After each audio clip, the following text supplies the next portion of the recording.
कविगण कहते रहे घर के बारे में बहुत मासूम और कोमल प्यार भरी बातें।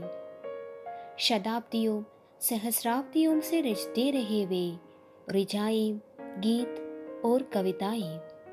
घर लौट चलने, घर में होने, कचोटते दिल से घर से बाहर जाने और घर की उदासी भरी यादों के बारे में।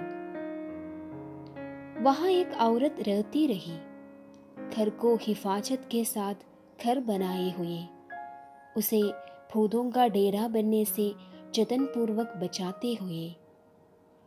घर में सुरक्षा पूर्वक होने का एहसास वो एक बेहद नशीली शराब की तरह पीती रही। वहां गैस थी, मिक्सी और मसालदानी थी, सिंक, वॉश बेसिन, सैनिफ्रेश, ओडोनिल और मेहंदी थी। नहाने, कपड़े धोने के साबुन, सिंगारदार, झाड़ू, कुर्सियां, दीवान, कैलेंडर, पेंटिंग्स, स्वर्गीय पिताजी की माला सजी तस्वीर और शादी के समय की उसकी अपनी तस्वीर पति के साथ। बिस्तर था, बिछे थे, बिटस्विच से जलने वाला नीला बल्ब भी था। शब्दकोश भी कई थे और कविताओं की पुस्तकें भी। एकदम भरा पूरा था घर। हृदय की पूरी उदारता और विशालता के साथ उसने अपना लिया था औरत को, प्यार से अपना एक हिस्सा बना लिया था। एक सख्त अनुशासन प्रिय अभिभावक भी था घर। लगातार पीछा करता था जब भी औरत निकलती थी बाहर सड़क पर। जानता था वो औरत का आना सड़क पर खतरनाक होता है, औरत के लिए और पूरे समाज के लिए भी। जादूगर था घर, देखते ही देखते अपने ठोस वजूद को उसूल में बदल लेता था। जिंदा और बेजान चीजों के समझे के बजाय संस्कार और मूल्य बन जाता था, और फिर पलक झपकते ही पहले जैसा बन जाता था जैसा कि लोग देखते जानते हैं उसे आमतौर पर।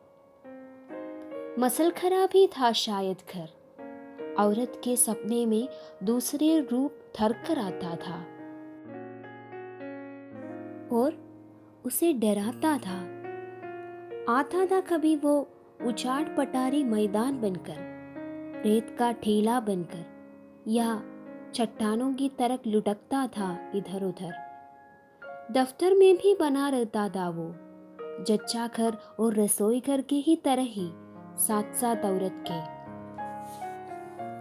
घर का एक टुकड़ा होने का एहसास लिए जो औरत थी, बस उसने एक ही मासूम सा सवाल किया था एक दिन अचानक कि औरत क्या एक घर के बिना भी हो सकती है, या फिर क्या कोई और भी चौहद्दी हो सकती है। सुखपूर्वक रहने, खाने, जीने के लिए घर के अलावा जिसमें रहते हुए औरत बनी रहे और घर घर भी बना रहे, यानी वो न हो घर का हिस्सा बल्कि उसकी एक बाशिंदा हो। बस इतनी सी बात हुई थी कि उसका पासपोर्ट जब्त कर लिया गया और दुनिया के हर घर की नागरिकता के लिए उसे अयोग्य घोषित कर दिया गया।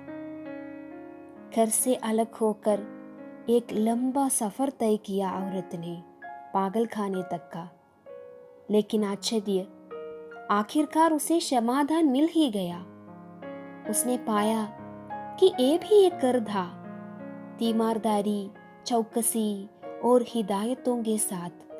फर्क सिर्फ इतना था कि ये उनका घर था, जिनके लिए दुनिया में नहीं था कोई और घर।